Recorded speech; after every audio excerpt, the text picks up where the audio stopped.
Welcome to the Reconnection Club podcast, the show that helps parents heal troubled relationships with their adult sons and daughters.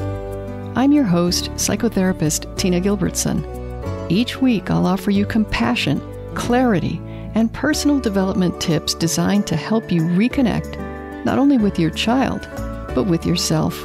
Now let's get started. It's definitely true that therapy often precedes estrangement. An adult child gets therapy for the first time or finds a new therapist, and the next thing you know, they're cutting off family members and even old friends.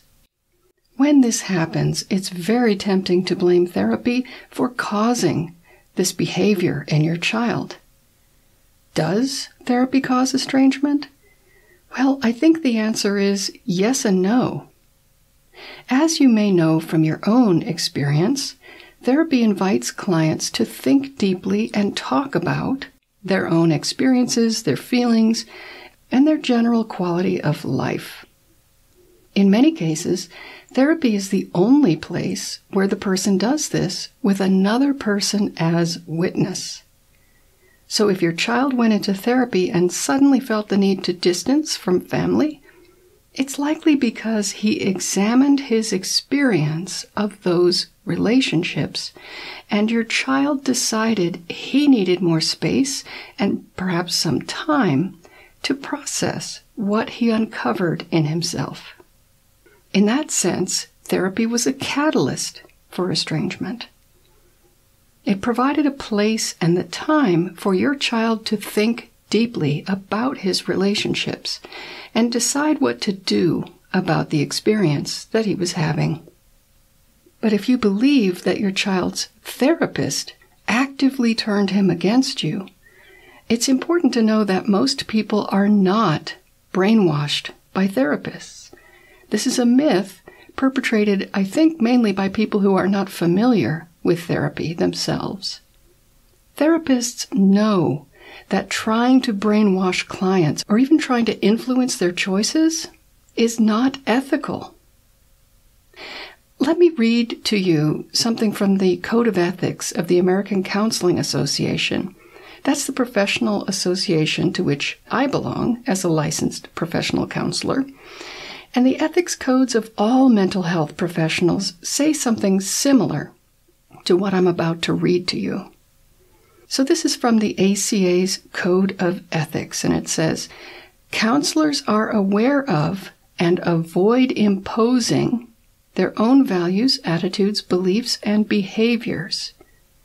It goes on to say, counselors respect the diversity of clients and seek training in areas in which they are at risk of imposing their values onto clients, especially when the counselor's values are inconsistent with the client's goals or are discriminatory in nature. So that was from the Code of Ethics of the ACA. And as I said, all mental health professionals follow codes of ethics. And all of us are very much aware that we're held to these ethical standards. Based on this professional code of ethics, any therapist or counselor who tries to brainwash your child or even persuade them to estrange from family is behaving unethically. And in my experience, the vast majority of us do our best to abide by the ethics of our profession. But even if that were not the case, even if it were common for therapists to impose their own agendas willy-nilly on clients, let me ask you this question. What if a therapist tried to tell you something about your parents that you knew was untrue? Or tried to get you to stay away from someone you'd rather be close to? What I'm implying is that if you believe that your child's therapist is leading her by the nose into estrangement from family, you might want to question that assumption. I'm not saying it could never happen, only that it's far more common for adult children in therapy to come to estrangement on their own.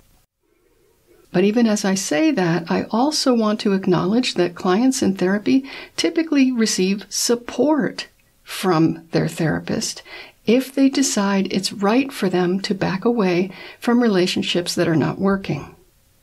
The job of a therapist is not to tell clients what to do or give them advice. Anyone can get those things from friends and family. Instead, a basic function of the therapist is to reflect and validate what the client is thinking, feeling, and saying so that the client can examine her own experience without judgment or censure. For example, the therapist might respond to what a client says with something like, "It sounds like you feel obligated to visit your family even though you don't really feel like going there." And when the client hears her own thoughts and feelings reflected back to her without judgment, she's able to evaluate her experience with no special agenda except to know herself and her needs more accurately. So in therapy, people can really get to know themselves, perhaps for the first time. Even if your child decides through therapy that he wants some distance right now, please remember that that decision is not necessarily permanent. It's far more likely to be temporary as he tries on new choices and expands his sense of control over his life. If he continues on a path of personal growth and allows himself to be who he is and to meet his own emotional needs, he'll become more and more capable of letting others be themselves without judgment or criticism. He may even develop more and more empathy for his parents over time. But it all begins with your child learning that his thoughts and feelings matter, that he's allowed to make choices that work for him, even if they don't work well for important others.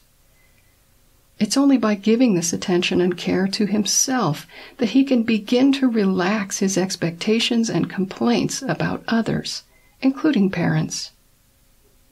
So if your child goes into therapy and promptly cuts you off, it doesn't mean he's been brainwashed to think ill of you or to believe that family doesn't matter. It just means he's putting himself and his personal growth on the front burner right now. If he continues to grow, and if you take this time to continue with your own personal growth, there's every chance that you can have a relationship on the other side of this hiatus. And by the way, if you're not sure what's going on in therapy, you might want to try it yourself if you've never done so before. I'll put some links to therapist directories in the show notes, which you can find at reconnectionclub.com/61. Until next time, remember that you are a loving, lovable, and still growing human being. So please take good care of yourself. Bye for now. If you've enjoyed this episode of the Reconnection Club podcast, I invite you to check out reconnectionclub.com. The Reconnection Club is for parents at any stage of estrangement from their adult, child, or children. So whether you've just realized there's trouble between you, you've been living with estrangement for years, or you're newly reconciled but still walking on eggshells, the Reconnection Club is your essential resource for information, support, and continued personal growth.